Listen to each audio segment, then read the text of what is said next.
ಅವರಿಬ್ರು ಪ್ರೀತಿಸಿ ಮದುವೆಯಾಗಿದ್ರು. ಊರು ಬಿಟ್ಟು ಸಿಲಿಕಾನ್ ಸಿಟಿಗೆ ಬಂದಿದ್ದ ಆ ಜೋಡಿ ವೈಟ್ ಫೀಲ್ಡ್ ಸಮೀಪದ ಹಗದೂರಿನಲ್ಲಿ ಅನ್ಯೋನ್ಯವಾಗಿ ಜೀವನವನ್ನ ನಡೆಸಿದ್ರು. ಈ ಜೋಡಿ ಮಧ್ಯೆ ವಿಲನ್ ಆಗಿ ಬಂದ ಆತ ಸುಖ ಸಂಸಾರವನ್ನೇ ಸರ್ವನಾಶ ಮಾಡಿದ್ದ. ಪ್ರಿಯಕರನ ಹಿಂದೆ ಬಿದ್ದ ಆಕೆ ಗಂಡನ ಜೀವವನ್ನೇ ತೆಗೆದಿದ್ದಾಳೆ.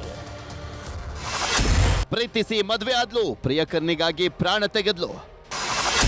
ನೀನೇ ಜೀವ ಅಂತಿದ್ದ ಗಂಡನನ್ನೇ ಕೊಂದ ಹಂತಕಿ ಹೆಂಡತಿ. ಪ್ರೀತಿ ಅಂದ್ರೇನೆ ಹಾಗೆ, ಇಷ್ಟ ಆದವರಿಗೆ ಜೀವಾನು ಕೊಡ್ತಾರೆ, ಇನ್ನೊಬ್ಬರ ಜೀವಾನು ಕೂಡ ತೆಗಿತಾರೆ. ಒಂದೊಂದು ಸಾರಿ ನಾವೇನ್ ಮಾಡ್ತಾ ಇದ್ದೇವೆ ಅನ್ನೋದನ್ನ ಮರೆತು ಬಿಡ್ತಾರೆ. ಸಿಲಿಕಾನ್ ಸಿಟಿಯಲ್ಲಿ ನೀನೇ ಪ್ರಾಣ ಅಂತ ಪ್ರೀತಿಸಿ ಮದುವೆ ಆದವನನ್ನೇ ಪರಲೋಕಕ್ಕೆ ಕಳಿಸಿದ್ದಾಳೆ ರಾಕ್ಷಸಿ ಹೆಂಡತಿ. ಅನೈತಿಕ ಸಂಬಂಧದ ಬೆನ್ನು ಬಿದ್ದಂತ ಮಾಯಾಂಗನೆ ಗಂಡನನ್ನೇ ಬಲಿ ಪಡೆದಿದ್ದಾಳೆ.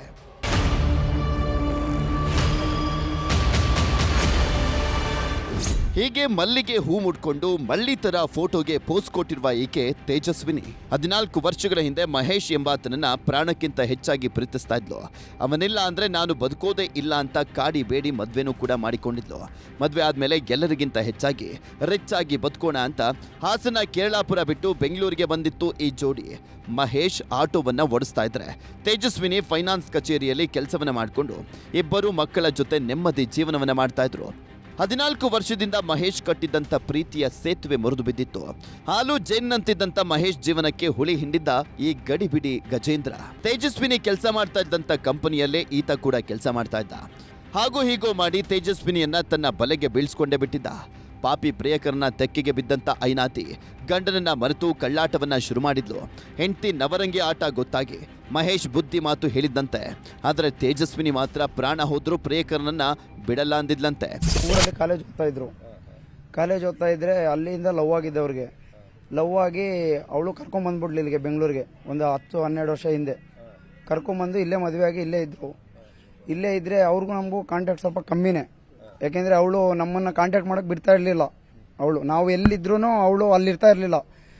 ಒಂದು ಇಲ್ಲಿ ಬಂದಾದ್ಮೇಲಿಂದ ಒಂದು 15-20 ಮನೆ ಚೇಂಜ್ ಮಾಡವಳೆ. ಅವರು ಆಟೋನಲ್ಲಿ ಹೋಗಿದ್ರು. ಆಟೋ ತಂದು ಅವ್ರು ಮಧ್ಯಾಹ್ನ ಊಟಕ್ಕೆ ಲಂಚ್ ಟೈಮ್ ಬಂದಿದ್ದಾರೆ. ಅವರು ಊಟಕ್ಕೆ ಮನೆಗೆ ಹೋದಾಗ ಇವ್ರನ್ನ ನೋಡಿ ಮೋಸ್ಟ್ಲಿ ಪ್ರಾಬ್ಲಮ್ ಆಗಿರ್ದೆ. ಆಮೇಲೆ ಇವ್ರು ಬಾಕಲ್ ತೆಗೆದ್ಮೇಲೆ ಗಂಡ ಒಳಗಡೆ ಹೋಗಿ ಅವ್ರ ಹೆಂಡತಿಗೆ ಹೊಡೆದಂಗಿದ್ದಾರೆ. ಆಮೇಲೆ ಅಟ್ಯಾಕ್ ಮಾಡಿ ಏನೋ ಪ್ರಾಬ್ಲಮ್ ಮಾಡಿದೆ. ಕಳೆದ ಶುಕ್ರವಾರ ನಾಗರ ಪಂಚಮಿಯಂದು ಮಹೇಶ್ ಕೆಲಸಕ್ಕೆ ಹೋಗಿದ್ದ. ಗಂಡ ಕೆಲಸಕ್ಕೆ ಹೋಗ್ತಾ ಇದ್ದಂತೆ ಗಜೇಂದ್ರನನ್ನ ಮನೆಗೆ ಕಳಿಸಿದ್ಲು ಕಿಲಾಡಿ ಹೆಂಡತಿ. ಇದೇ ವೇಳೆ ಮಹೇಶ್ ಮನೆಗೆ ಬಂದಿದ್ದು ಹೆಂಡತಿ ಕಳ್ಳಾಟ ಬಯಲಾಗಿತ್ತು. ಆಗ ಪತ್ನಿ ಮೇಲೆ ಮಹೇಶ್ ಹಲ್ಲೆ ಮಾಡಿದ್ದ. ಇದರಿಂದ ಕೋಪಗೊಂಡ ಗಜೇಂದ್ರ ಮಹೇಶ್ಗೆ ಥಳಿಸಿದ್ನಂತೆ.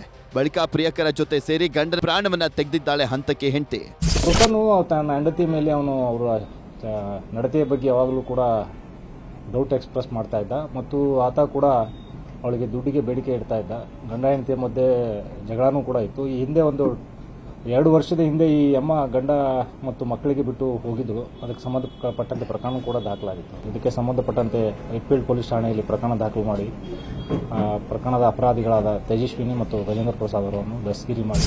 ಮಹೇಶ್ ಕುಸಿದು ಬೀಳ್ತಾ ಇದ್ದಂತೆ ಗಜೇಂದ್ರ ಎಸ್ಕೇಪ್ ಆದ್ರೆ, ಅಯ್ಯೋ ನನ್ ಗಂಡ ಬಿದ್ದಿದ್ದಾನೆ ಅಂತ ತೇಜಸ್ವಿನಿ ಡ್ರಾಮಾ ಮಾಡ್ತಾ ಮೊಸಳೆ ಕಣ್ಣೀರನ್ನ ಸುರಿಸಿದ್ಲು. ಕೂಡಲೇ ಮಹೇಶನನ್ನ ಆಸ್ಪತ್ರೆಗೆ ಸಾಗಿಸಲಾಗಿದ್ರೂ ಪ್ರಯೋಜನ ಆಗಿರಲಿಲ್ಲ.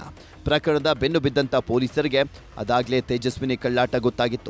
ಸದ್ಯ ವೈಟ್ ಫೀಲ್ಡ್ ಪೊಲೀಸರು ತೇಜಸ್ವಿನಿ ಹಾಗೂ ಗಜೇಂದ್ರನನ್ನ ಹೆಡಮುರಿ ಕಟ್ಟಿದ್ದಾರೆ. ಅದೇನೇ ಇರಲಿ, ಪ್ರೀತಿಸಿದವಳಿಗಾಗಿ ಊರು ಬಿಟ್ಟು ಬಂದಿದ್ದ ಆ ನತದೃಷ್ಟ ಅವಳಿಂದಲೇ ಜೀವವನ್ನ ಕಳೆದುಕೊಂಡಿದ್ದು ದುರಂತ ಅಲ್ವಾ? Muniraju, crime bureau, news 18 Bengaluru. ಕನ್ನಡಿಗರ ಮೆಚ್ಚಿನ ನಿಮ್ಮ ನ್ಯೂಸ್ 18 ಕನ್ನಡ ಈಗ ವಾಟ್ಸ್ಆಪ್ನಲ್ಲಿಯೂ ಲಭ್ಯ. ಕರ್ನಾಟಕ ಮತ್ತು ದೇಶ ವಿದೇಶದ 360 ಡಿಗ್ರಿ ಸುದ್ದಿ ವಿವರವನ್ನ ನೀವು ನಿಮ್ಮ ಕೈ ಬೆರಳುಗಳಲ್ಲಿಯೇ ಪಡೆಯೋದಿಕ್ಕೆ ಈ QR ಕೋಡ್ ಅನ್ನು ಸ್ಕ್ಯಾನ್ ಮಾಡಿ. ನಮ್ಮ ಚಾನೆಲ್ ಅನ್ನು ಫಾಲೋ ಮಾಡಿ, ನೋಟಿಫಿಕೇಶನ್ ಆನ್ ಮಾಡಿ.